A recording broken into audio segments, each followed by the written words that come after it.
राहुल गांधी ज्यादा दूरदर्शी हैं या पंडित नेहरू? इसी के लिए कहा जाता है कि दिमाग 7वें आसमान में पहुंच गया। राहुल गांधी 7 समंदर पार जाते हुए पता नहीं दिमाग कौन से कोने में पहुंच जाता है। 16 साल की शादी की उम्र कर दी गई, वो एक कम्युनल इशू है सर, आप उसको मिक्स कर रहे हैं। इस देश के अंदर हिंदू कोड बिल है कि नहीं? क्या वो कम्युनल है? तो क्या ये कम्युनल है? जो कम्युनल है क्या ये? मुस्लिम पर्सनल लॉ बोर्ड कम्युनल है?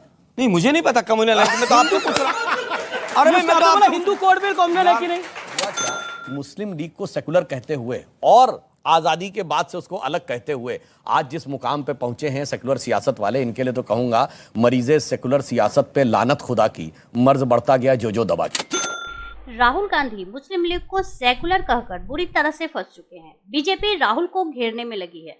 इसी पे सुधांशु त्रिवेदी और आलोक शर्मा का डिबेट, जिसमें कांग्रेस राहुल को डिफेंड तक नहीं कर पा रही है। राहुल गांधी जी की दूरदृष्टि ज्यादा है नेहरू जी से। नेहरू जी ने इतनी दूर दूर जाके देश के बारे में ऐसे अनाप शनाप बयान नहीं दिए थे जितने राहुल गांधी जी देते हैं। तो मुझे लगता है दूर से जाके बयान देने के मामले में राहुल गांधी जी उनसे आगे, और वो गठबंधन की अद्भुत क्षमता उनके साथ। वो महाराष्ट्र में शिवसेना के साथ गठबंधन में हो, केरल में मुस्लिम लीग के साथ गठबंधन में, इतना सुंदर समायोजन करने की क्षमता, और उसके बाद वो सेकुलर भी हैं। खैर, मगर महत्वपूर्ण बात क्या होती है, गठबंधन में हम भी थे दलों के साथ, दूसरे दल के प्रवक्ता नहीं बन जाते थे। राहुल गांधी जी ये भी कह सकते थे ना, मुस्लिम लीग का सवाल मुस्लिम लीग वाले से पूछिए, वो हमारे अलायंस पार्टनर है, I am not the spokes person of Muslim league. अब राहुल गांधी तो सुधांशु त्रिवेदी के अकॉर्डिंग नहीं चल सकते। नहीं, मैंने मगर दिल में ऐसी उमंगे हिलोरे मारती हैं, जैसे ही मुस्लिम शब्द आ जाए तो अपनी तरफ से नहीं बिल्कुल सेकुलर है, पक्का सेकुलर है, टोटली सेकुलर है, ये बोलने में उनको कोई झिझक ही नहीं होती है। इसलिए मैंने कहा कि आप दूसरी पार्टी के प्रवक्ता क्यों बन जाते हैं, अपनी पार्टी तो डिफेंड नहीं कर पाते हैं, मतलब चले न पावे रजाई का पेड़ बांधे, वो उनकी स्थिति हो गई है। आरएसएस मुस्लिम ब्रदरहुड है और मुस्लिम एक लाइन और कहते हैं, मुस्लिम ब्रदरहुड नहीं, आरएसएस तो बोको हराम है, सलमान खुर्शीद जी ने कहा है। आरएसएस और तालिबान है और मुस्लिम लीग सेकुलर है। अब इसी सवाल का जवाब, अगर वो सेक्युलर नहीं है तो हिंदुस्तान के संविधान ने उसको मान्यता कैसे दे रखी? ये सरकार 9 साल से पकौड़े तल रही है कि उसकी मान्यता रद्द नहीं की। पहली चीज। दूसरी चीज मैं ये कहना चाहूंगा कि जो पहले मुस्लिम लीग थी जिन्ना की, उसके साथ तो उस समय पर बीजेपी के जो पूर्ववर्ती लोग थे, श्यामा प्रसाद मुखर्जी साहब ने भी सरकार मिलकर बनाई थी। आपने आज ये तो कह दिया कि केरला में वहां पर कांग्रेस के साथ उनका गठबंधन है, लेकिन ये नहीं बताया कि नागपुर में उन्हीं के कॉर्पोरेटर के साथ बीजेपी ने मिलकर कॉर्पोरेशन बनाई पिछले साल। इसी के लिए कहा जाता है कि दिमाग 7वें आसमान में पहुंच गया। राहुल गांधी 7 समंदर पार जाते हुए पता नहीं दिमाग कौन से कोने में पहुंच जाता है। अब इनके लिए बताना चाहते हैं किस संदर्भ में बात आई। संदर्भ यह था कि भाजपा सांप्रदायिक है। क्यों? चुनाव आयोग से भाजपा मान्यता प्राप्त नहीं है, आज से सांप्रदायिक कहना छोड़ दीजिएगा। तब उस संदर्भ में पूछा गया कि अगर आप भाजपा सांप्रदायिक कहते हैं तो मुस्लिम लीग क्या है। और मैं बताना चाहता हूं 1946 की कॉन्स्टिट्यूएंट असेंबली में यही मोहम्मद इस्माइल जिन्ना की मुस्लिम लीग से चुन के गए थे। और दूसरा मैं बताना चाहता हूं, ये दक्षिण भारत, जिसमें आज के लगभग सारा दक्षिण भारत आता, मद्रास प्रेसिडेंसी, यहां 28 असेंबली की सीट थी which was reserve for Muslim league. 28 की 28 मुस्लिम लीग ने जीती थी। 3 वहां से नेशनल असेंबली में चुन गए थे, तीनों मुस्लिम लीग से। और जानते हैं मुस्लिमों को कितना परसेंट वोट मिला था? 95%।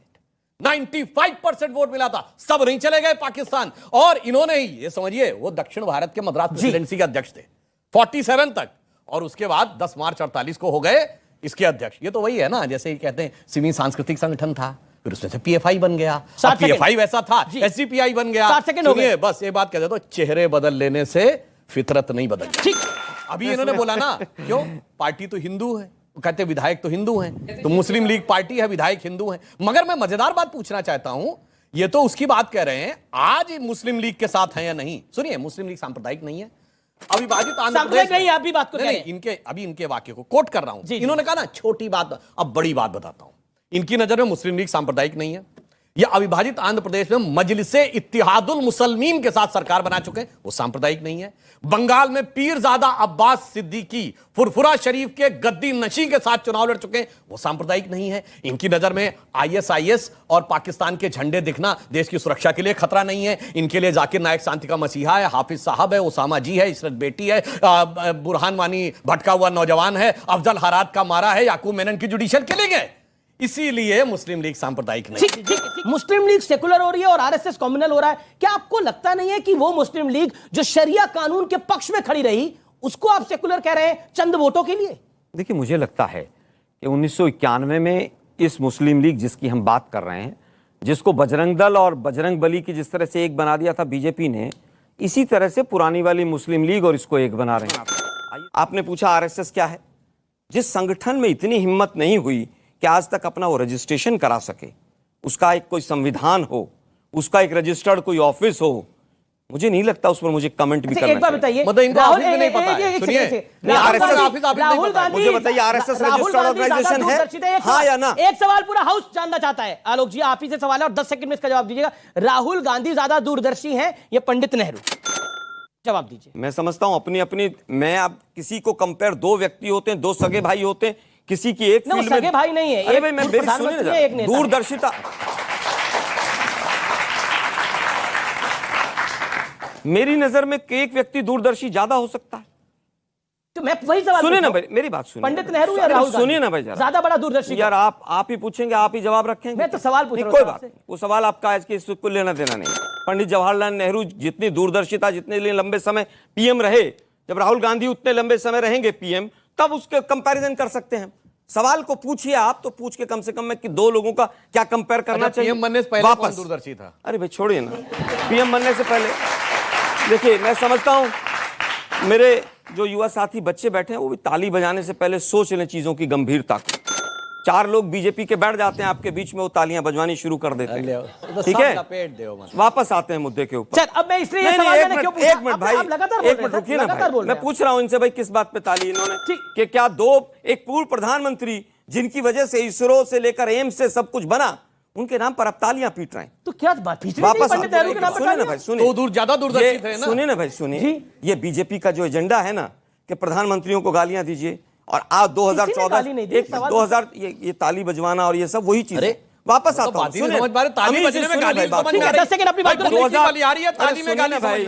पंडित नेहरू ज्यादा बड़े दूरदर्शी हैं या राहुल जी ज्यादा दूरदर्शी हैं? क्योंकि पंडित नेहरू इस मुस्लिम लीग को, जिसको राहुल गांधी सेकुलर कह रहे हैं, उसके विरोध में थे, क्योंकि ये मुस्लिम लीग शरिया कानून के पक्ष में था, इसलिए विरोध में थी। और ये फैक्ट है, ऐतिहासिक फैक्ट है, इसको कोई नहीं झुठला सकता। अगर इस टेक्निकल पॉइंट पे कहे तो मैं भी कहूंगा, आज अपने कैसे इंडियन नेशनल कांग्रेस कहते हैं, तो जनवरी 1979 में कांग्रेस आई के रूप में रजिस्टर्ड हुए थे, जब देवराज अरस और वो कांग्रेस यू और कांग्रेस ओ, कांग्रेस जगजीवन राम अलग हुई थी, कांग्रेस अर्स अलग हुई थी, तो कांग्रेस आई इंदिरा कांग्रेस के रूप में जनवरी 79 में बने। मगर मैं तो वही हूं 1885 वाली। अब सुनिए, हम बने 1980 में, जनसंघ बना 1951 में, पूछ रहे हैं 1942 में जो हुआ था। नहीं, वो तो इसलिए कि वो आरएसएस आपसे करें, मगर मुस्लिम लीग में जो थे उससे क्या फर्क पड़ता, वो तो बाद में अलग है। मान्यवर, इतना जो आप लोग बचने का प्रयास करते हैं, और मैं तो सिर्फ एक सिंपल सी बात कह रहा हूं, अरे भाई एक बार ईमानदारी से कह दीजिए मुस्लिम लीग सांप्रदायिक है, इसमें कौन सी समस्या है? हाँ, उनके दम पर वोट दो। नहीं, मैं उत्तर नहीं, वो कह रहे हैं चुनाव हारने के एक लाइन और सब बातों की बात, मैं अभी लेटेस्ट बता रहा हूं। जून 2013 कांग्रेस मुस्लिम लीग गठबंधन सरकार थी केरल में, 20 विधायक थे मुस्लिम लीग के। उन्होंने मल्लापुरम की जिला पंचायत ने प्रस्ताव पारित किया कि चूंकि मल्लापुरम अब मुस्लिम बाहुल्य हो गया है, वहां 70% से अधिक मुस्लिम हो गए हैं, तो लड़कियों की शादी की आयु जो 18 साल थी उसे घटा के 16 साल कर दिया जाए। और मुस्लिम लीग के साथ इनकी सरकार ने कैबिनेट में प्रस्ताव पारित कर दिया जून 2013 में। हाँ ठीक है, मुस्लिम लड़कियों के लिए शादी की 16 होगी, जो कि संविधान विरुद्ध था। बाद में बवाल मचा तो उस आदेश को विड्रॉ किया। ये तो लेटेस्ट है। अब बताइए, ये भी सेकुलर है, ये सेकुलर है कि कॉम्युनल है? 5 सेकंड, देन राजकुमार भाटी। मुझे लगता है लड़की की आयु क्या हो, शादी की क्या ना हो, अच्छा, मुझे लगता है कि उसके ऊपर तो पहले से विवाद होते रहे। अच्छा, एक व्यक्ति का, एक व्यक्ति कहता है कानून क्या कहता है, एक मिनट 20 होना चाहिए, एक व्यक्ति कहता है 18 होना चाहिए। और सुनिए ना भाई जरा, डिस्कशन के बाद ही कानून बनते हैं। क्या 21 वर्ष जो वोटिंग राइट्स था उसको 18 किया गया तो क्या गलत हो गया? वो अलग विषय है, अलग विषय। अरे भाई कानून से सुनिए ना भाई जरा, एक दोनों अलग विषय है। मुस्लिम इलाका अगर एक हो गया, मतलब मुस्लिम बहुल एक इलाका हो गया, वहां लड़कियों की उम्र 16 साल की शादी की उम्र कर दी गई, वो एक कम्युनल इशू है सर। आप उसको मिक्स कर रहे हैं। इस देश के अंदर हिंदू कोड बिल है कि नहीं? क्या वो कम्युनल है? हाँ बता रहा हूं। नहीं, आप मुझे बताइए, क्या कहना चाह रहे हैं? मुस्लिम्स की शादी की परंपराएं अलग हैं, हिंदुओं की अलग हैं, तो क्या ये कम्युनल है? जो कम्युनल है क्या ये? मुस्लिम पर्सनल लॉ बोर्ड कम्युनल है? नहीं, मुझे नहीं पता कम्युनल है, मैं तो आपसे पूछ रहा हूं। अरे मैं तो हिंदू कोड बिल कम्युनल है कि नहीं?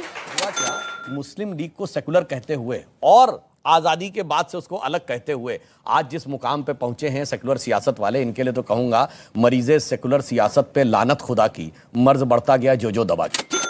अमेरिका में राहुल गांधी के मुस्लिम लीग को लेकर दिए गए बयान पर सवाल उठ रहे हैं। राहुल गांधी ने मुस्लिम लीग को सांप्रदायिक पार्टी बताने और उनसे गठबंधन के सवाल पे कहा, ऐसी बात करने वालों को इतिहास की जानकारी नहीं है। उन्होंने कहा कि मुस्लिम लीग पूरी तरह से सेकुलर पार्टी है। उनके बयान पर अब भाजपा सवाल उठा रही है। केरल में सक्रिय मुस्लिम लीग को सेकुलर बताने पर भाजपा का कहना है कि राहुल गांधी ने वायनाड सीट पर खुद को मजबूत रखने के लिए ऐसी बात कही है। इस बीच मुस्लिम लीग और कांग्रेस के इतिहास को लेकर भी चर्चा हो रही है। कांग्रेस और केरल वाली मुस्लिम लीग का रिश्ता कई दशक पुराना है, लेकिन यह भी तथ्य है कि इस पार्टी के गठन का ही पंडित नेहरू ने विरोध किया था। दरअसल देश के विभाजन के बाद जिन्ना के नेतृत्व वाली मुस्लिम लीग को भंग कर दिया गया था। इसके बाद पश्चिम और पूर्व पाकिस्तान में जिन्ना ने 2 अलग अलग मुस्लिम लीग गठित कराई थी। वहीं भारत में 1948 में इंडियन यूनियन मुस्लिम लीग का गठन किया गया था। इस पार्टी को भी एक पूर्व कांग्रेसी ने ही स्थापित किया था। वहीं सेकुलर राजनीति के पुरोधा कहे जाने वाले जवाहरलाल नेहरू का मत था कि भारतीय मुसलमानों को अब लीग जैसी किसी पार्टी की जरूरत नहीं है। उनका कहना था कि मुसलमानों का प्रतिनिधित्व कांग्रेस करती है और सार्वजनिक जीवन में मुसलमानों के लिए इसके जरिए स्थान मिल सकता है। फिर भी मोहम्मद इस्माइल नहीं माने, उन्होंने मुस्लिम लीग बना ली। हालांकि पार्टी बनने के 10 साल बाद तक उस पर कड़ी निगरानी रखी गई थी। यही नहीं कि फरवरी 1957 में केरल में एक रैली के दौरान नेहरू ने तत्कालिक दल पीएसपी की ओर से मुस्लिम लीग से दोस्ती की आलोचना की थी। जवाहरलाल नेहरू ने राज्य के चुनाव के 2 दिन पहले ही कहा था कि यह मुस्लिम लीग कहीं और के इशारों पे काम करती है। उन्होंने खुलकर कुछ नहीं कहा था, लेकिन उनका संकेत साफ था कि मुस्लिम लीग कहीं और लॉयल है। बता दें कि बाद में संघ परिवार की ओर से भी मुस्लिम लीग पर ऐसे ही आरोप लगाए जाते रहे हैं। मुस्लिम लीग खुद को अपनी वेबसाइट पर खुद को मुस्लिम संगठन ही बताती है। इस डिबेट को लेकर आपकी क्या राय है, हमें जरूर बताएं। हमारे साथ जुड़े रहने के लिए चैनल को लाइक एंड सब्सक्राइब करना ना भूलें।